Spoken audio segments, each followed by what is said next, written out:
Good morning, Knicks Nation. Today is Monday. It is the 9th day of August 2021. I hope you're COVID free today, and I hope you're disease free in general, and that your health is good. I hope that's the same for your family, and that in terms of food, shelter, clothing, as well as health, your needs are being met. Blessings upon those that work in the healthcare field that are trying to save lives, especially at this critical time. Blessings upon those that pick up garbage for us to keep our places clean. Blessings upon those that make deliveries for our convenience, and double blessings on those trying to deliver boys and girls, men and women and children from sex slave, human trafficking, child molestation, pedophilia, child prostitution, and prostitution of teenagers also. Curses upon those that perform these acts and support these disgusting industries, like the Arizona state senator that was just busted for sex with a minor. Finally, double blessings on those that are working on behalf of the homeless. 600,000 homeless people, men, women, children, families, veterans on the streets of the United States of America, and millions around the world. Blessings upon them themselves and on those, even in small ways, that are trying to help, for theirs is the kingdom. There was a basketball game yesterday. Our New York Knicks played the first summer league game against the Toronto Raptors. Now, before I start, before the draft, people were asking me, would you move up in the draft for any of these players? And I said, there's only a couple of players I would move up in the draft for. One of those players was Scotty Barnes. I would have moved up in the draft to get Scotty Barnes. And if you watched the game yesterday, you saw why. Also, if you recall, a year ago, I was very high on Malachi Flynn. I considered him the second best NBA-ready point guard in the draft last year. And I predicted then, that I still predict now, he's a future All-Star out of San Diego State. Malachi Flynn, if you saw yesterday, showed what I was talking about. Okay? But that, to me, played into the New York Knicks because those two players, especially Flynn, Barnes is still 19. Scary. But Flynn is more of a polished. He's definitely a polished player. And Deuce McBride was guarding him quite a bit yesterday. And so we're going to talk about that. But today I want to focus on the players that have been the most prominent in terms of the Knicks' future in the offseason, namely Obi Toppin, Emmanuel Quickley, Quentin Grimes, Deuce McBride as mentioned, and Luca Vildoza. Those are the real, and then of course, Jericho Sims. So those are the six players that really I want to talk about today, because these are the ones we're really watching, for the New York Knicks going forward. Because in the in the Summer League, basically what you have is you have a combination of players from the G League trying to get picked up or trying to get noticed so that a team could get them a regular NBA contract. You have players from college that didn't get drafted. You have, of course, players that did get drafted. You have players from overseas that are trying to hopefully make their name in the pros and in the NBA. So you have a combination of a bunch of players that are trying their best to be seen, be noticed, be shown to be good enough to fit on an NBA roster. And so everybody's vying for a job. Everybody's playing for a job. And it's not necessarily who wins the game and who loses the game. It's how you play the game that scouts are watching. Okay. So that's the case with the Knicks. And these six players for us are the guys that we're really paying attention to. So let's start with Luca Vildoza. He had a terrible game yesterday. He looked really bad.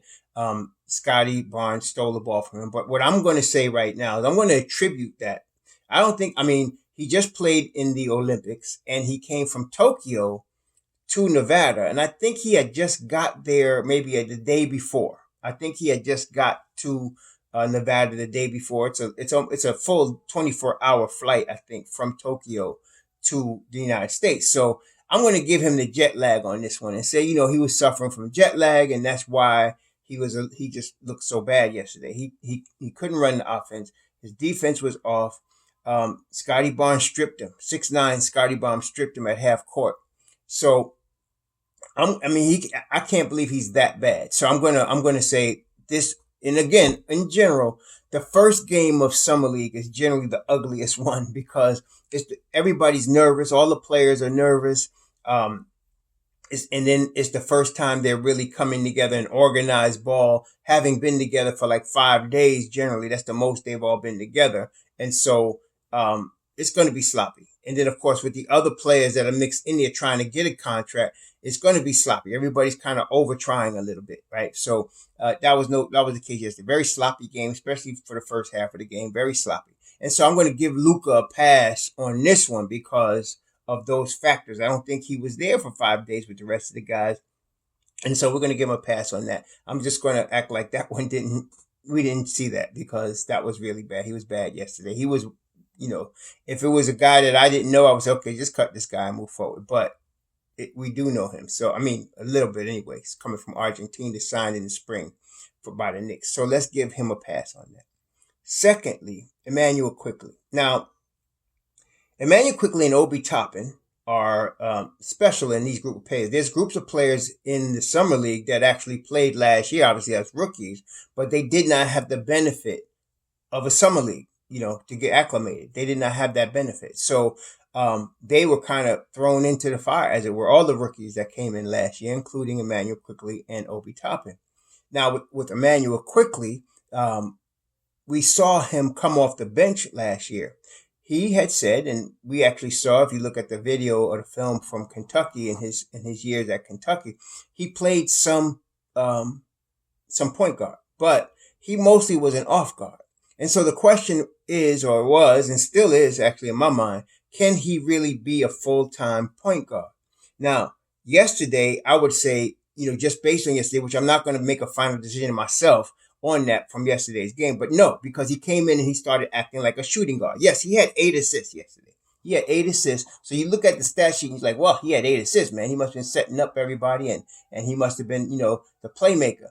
Not really. He was, he got a lot of pretty alley-oops to Jericho Sims, who we'll talk about in a couple of seconds, but he really wasn't setting up the offense. He did enough. He did dribble and kick out. He did that, enough. Okay. But he did not look like the part of a point guard. He really looked like a shooting guard trying to play point guard. That's what he looked like to me. He shot the balls terrible. He was 5 of 17, 2 of 11 from 3. He was taking a lot of shots, Emmanuel Quickley. And they weren't all good shots. They were kind of shots a guy that's a shooting guard trying to play point guard would take. Okay. That's what I saw from him yesterday. Now, he did hit 2 of 11 threes, but and it is summer league and it is the first game. So we give him that, but, and he played a pretty good all round game, 6 boards, 8 assists, only 3, he had 3 turnovers, but he was in the game a long time, played 37 minutes and scored 15 points. But again, it's like, it seemed natural to him to just be a shooting guard. It's just, he has to think about trying to be a point guard. Okay. It's natural to him to be a shooting guard. And that's why I'm telling y'all that he's going to back up Evan Fournier at the 2 this year. Okay. RJ is going to be a 3. Evan Fournier is going to play the 2. And IQ is going to back him up at the 2.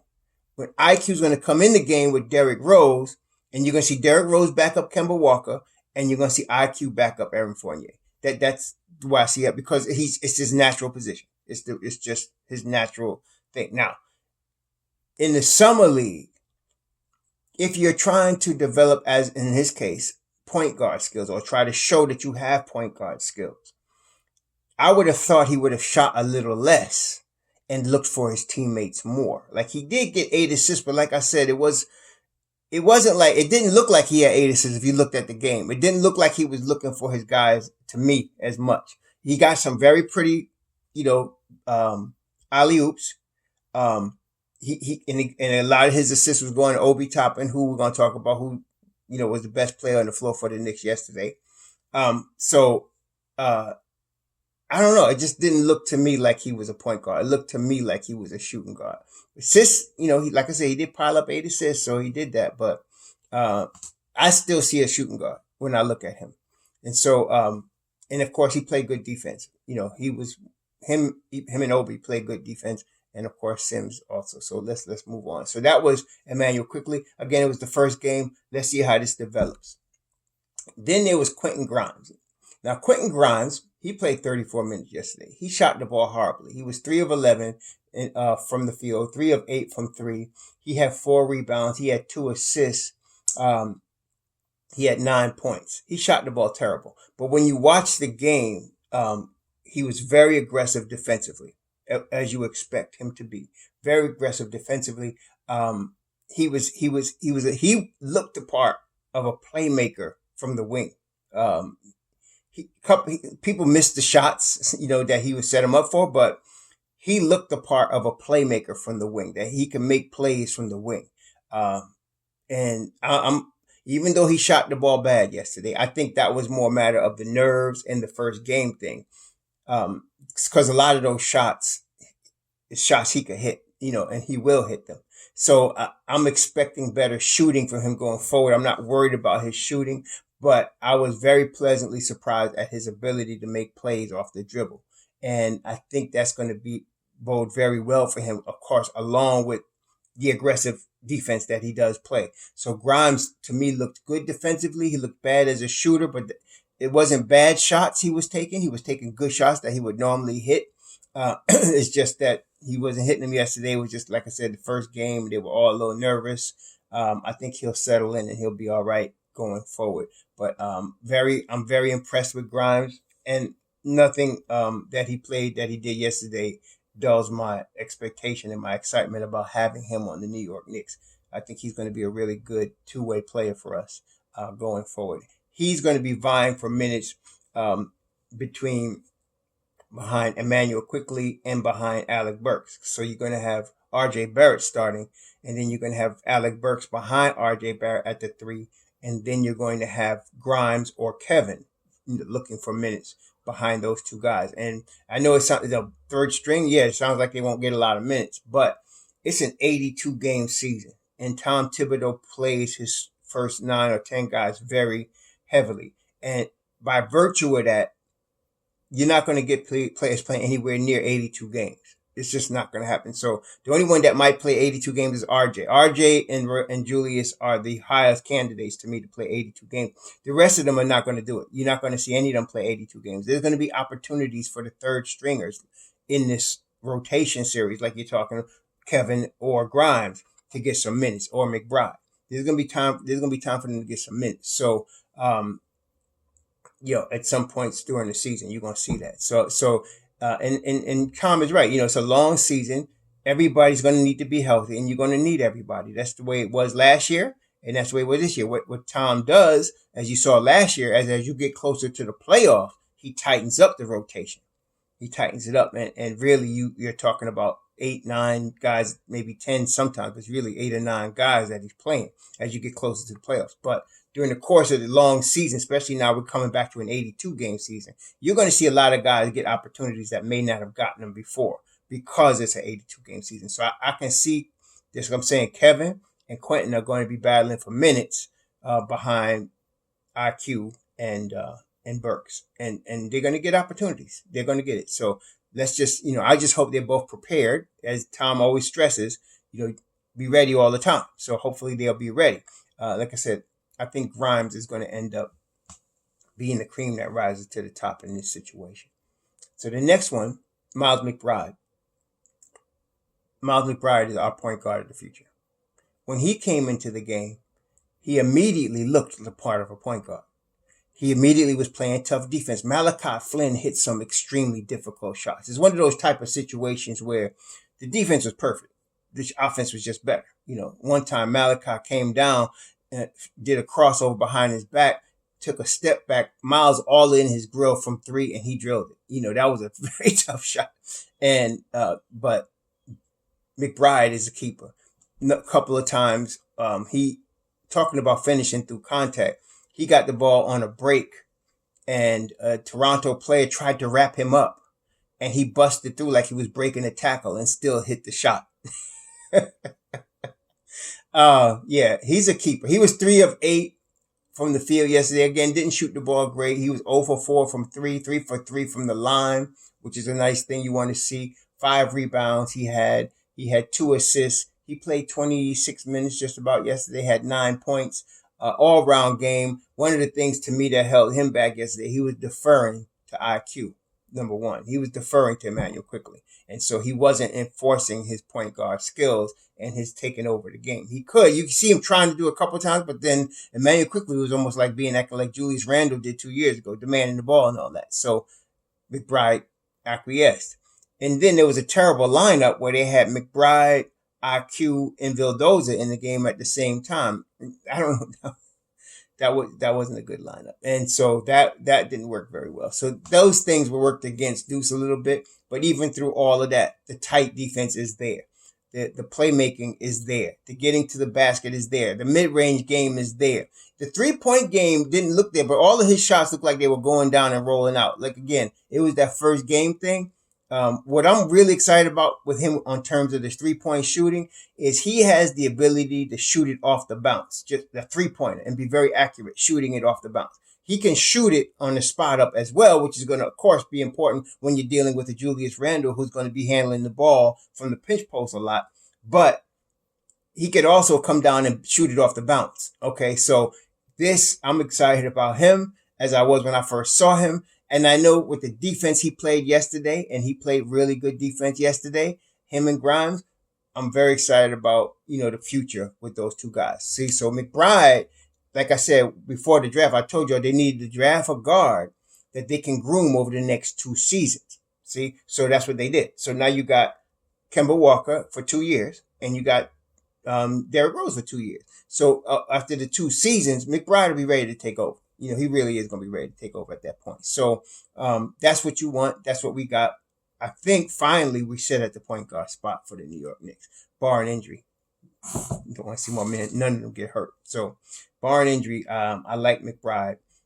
I can understand why people start comparing him to Marcus Smart. He plays defense like Marcus Smart, but Marcus Smart has never had an offensive game. Still doesn't have an offensive game that Deuce McBride has right now. Okay, he can't shoot 3-pointers off the dribble. He can barely shoot spot up 3-pointers. Okay, so the offensive game, and they do look alike. When you would think they was cousins, because when Smart first came in the league, he had his hair very similar to Deuce right now, and their faces are very similar too. It look like almost like they're the same tribe, but that's why I can see why people are reminded of Marcus Smart when you see Deuce McBride. But he is Marcus Smart defensively. And he is Marcus Smart as far as toughness, no doubt.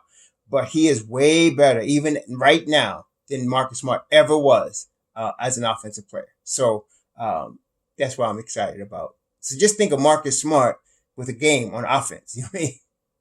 This guy is going to be pretty good. So I'm very excited about Deuce McBride. Then there was Jericho Sims. Oh, my goodness. So we all knew, right, in Knicks Nation that the boy could jump. I mean, he's 6'10". But the springs on this 6'10" guy, his head is above the rim. It's uncommon for his head to be. He has to watch when he jumps so his head doesn't hit the rim. And he's got a 7'4" wingspan. And you saw that on display yesterday. So once he gets a rebound and he was in a crowd. And he did barely jump, but because of his wingspan, he still dunked the ball. Because I'm sure his standing reach with the ball touches the rim. Because when he jumped, he just barely got up in the crowd and dunked the ball because he has a 7'4" wingspan.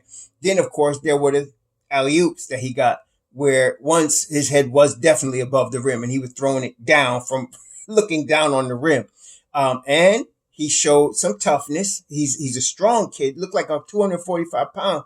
And offensively, he's raw, but he's not as bad as people think. I mean, he's pretty good. I mean, he gets the ball in a low block. He did a couple of jump hooks, baby hooks. And of course, so if he can develop that with the rim running, and he played very good defense. He was another one. He intimidated the Toronto Raptors on defense. He played very good defense. He played 22 minutes yesterday. He was 6 for 6 from the field, very efficient, 12 points. He had 8 rebounds. He had 1 block, very efficient. You can't ask for much more than that. And I heard somebody talking about Mitchell Robinson expendable. What's wrong with y'all? First of all, go back and look at Mitchell Robinson's summer league. Y'all need to stop. Go back and look at Mitchell Robinson's summer league highlights. Go back and look at that. But Jericho Sims is going to put pressure on Taj Gibson. That's what we're talking about. Okay, you got Mitchell Robinson, you got Nerlens Noel, and you might have Jericho Sims. As far as the back of five, yeah, you might. That's what I see. He played, very strong game yesterday, and what I liked about it, he only had what he had. He had 2 turnovers, so his hands aren't that bad. His hands are not as good as Mitchell Robinson. Mitchell Robinson got some hands on him, but he catches even the worst of passes. But of course, we know Nerlens Noel has hands like 2 bricks. He can't catch things just right in his hands, but Jericho Sims has pretty good hands. And, of course, the athletic ability is, to say off the charts, seriously, it's an understatement. He has superhuman athletic ability. So, he's got NBA athletic ability for sure. So I think he's a keeper. He's another keeper. And again, he was very efficient in the most ugliest game of the summer league, the first game. He was very efficient in the ugliest game. So, I'm expecting him to be, I think he's not going to, I don't see him tremendously improving in terms of his game so that he becomes all-star. If he does, that'd be great. But I see him being very consistent, very steady. He can become, to me, there was a guy back in the day, many of y'all don't know him. Some of y'all old heads will know him when I say him, out of University of Maryland. He played for the Nets most of his career. His name was Buck Williams. Buck Williams played like 1,000 games in a row without missing a game. He was 1,000 rebounds a year. Very solid. Never like a superstar, but workmanlike, like Oakley. But Buck Williams hardly ever got hurt. And so that's what I could see Jericho Sims. I could see him doing that. Being like, I could see his ceiling being a Buck Williams. And if he's like that, Buck Williams could never jump like Jericho Sims could jump. So if he could do that, I think we got something here. Really, I think we got something here. It would be nice if he could play the 4, but, speaking of that, Obi Toppin. Now, Obi Toppin, to me, is the player that's going to benefit the most from Summer League. Yesterday, he looked like the guy that was playing at University of Dayton. He looked like a man among boys yesterday. He really did. He looked like, he could dominate the game. He played 37 minutes. He was 10 of 21 from the field. Again, it wasn't horrible. 47%, 48% from the field. That's not bad at all.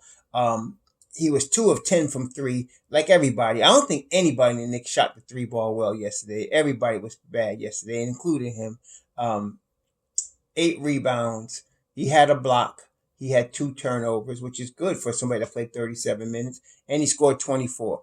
The thing about it, what I saw first from Obi, was the confidence. The confidence was there. After having to learn Tom Thibodeau's defensive schemes, he was a little tentative most of last year.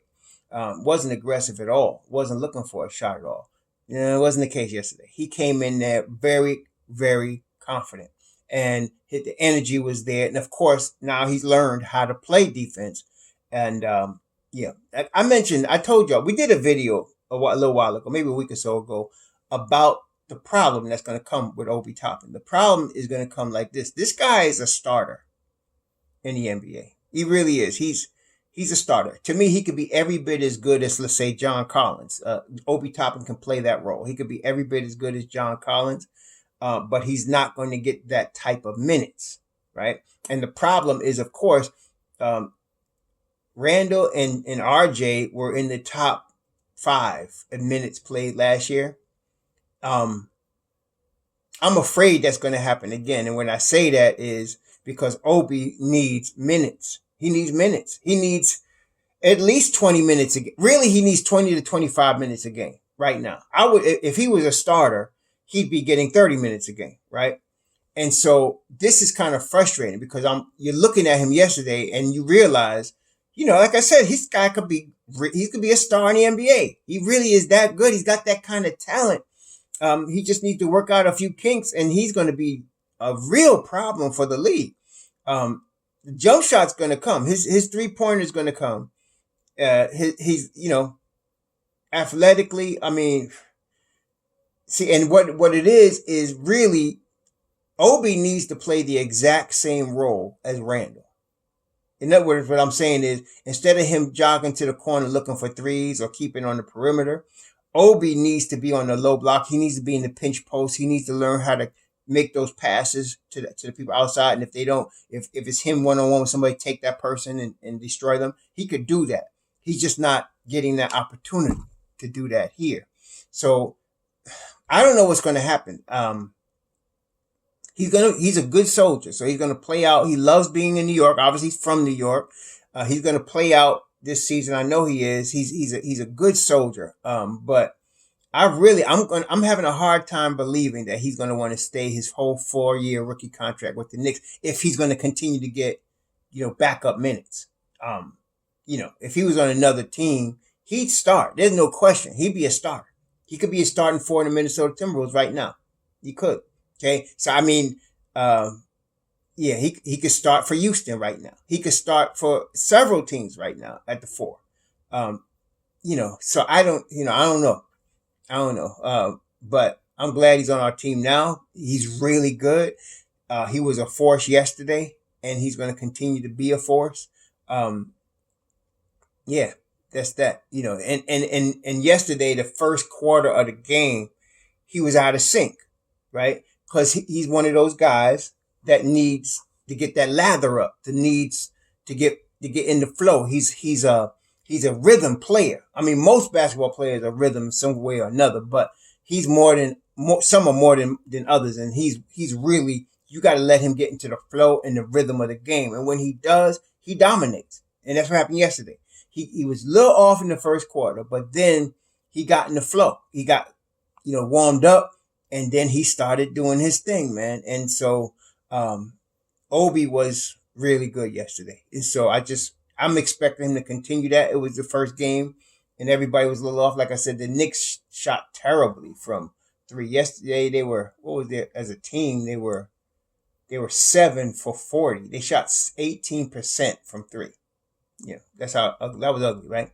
So I don't expect that to continue. Guys like Grimes, guys like Toppin, everybody, McBride, they're going to shoot the ball better before the summer league is over. Before this week is over, they're going to shoot the ball better. So I'm not worried about that. But I'm concerned about Obi because he's not playing, being put in the right spots, and he's not getting the proper minutes that a guy like him needs to bring out the fullest potential. He's 23. He's going to be 24 next March.